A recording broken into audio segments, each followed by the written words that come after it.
Il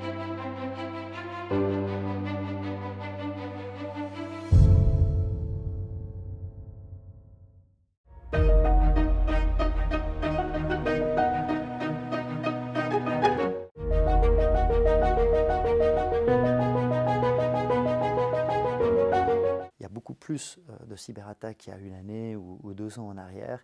Et puis que ce domaine-là, ce n'est pas le petit geek du coin, mais on se rend vraiment compte que c'est des réseaux qui sont extrêmement bien organisés, très professionnels, des réseaux de criminels internationaux.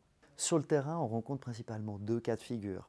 Le premier, le client qui souhaite anticiper une cyberattaque, qui est vraiment au courant de l'actualité, qui voit ce qui se passe et qui sont concernés par ce qui se passe et qui se dit tiens, peut-être demain c'est moi. Comment je peux sécuriser mes installations informatiques? Le deuxième cas de figure, le client s'est fait attaquer et puis là malheureusement on arrive pour constater les dégâts. Alors bien sûr on va tout faire avec nos partenaires locaux pour disons rétablir la situation, surtout le plus important que nos clients puissent travailler.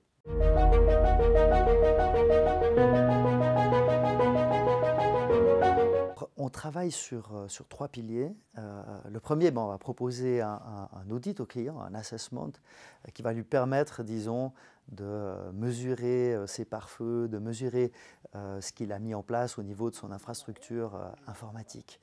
On va ensuite encourager le client de travailler sur la sensibilisation de ses collaborateurs parce qu'on sait que entre la souris et puis le monde du web, eh bien, il y a l'être humain. Et puis le troisième pilier, travailler avec des partenaires en qui on peut avoir confiance, des partenaires locaux qui peuvent intervenir très rapidement en cas de besoin.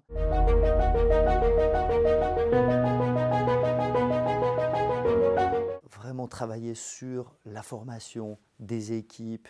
Je veux dire, on reçoit un email, la première question à se poser, de qui est-ce que provient cet email? Ou alors changer son mot de passe régulièrement.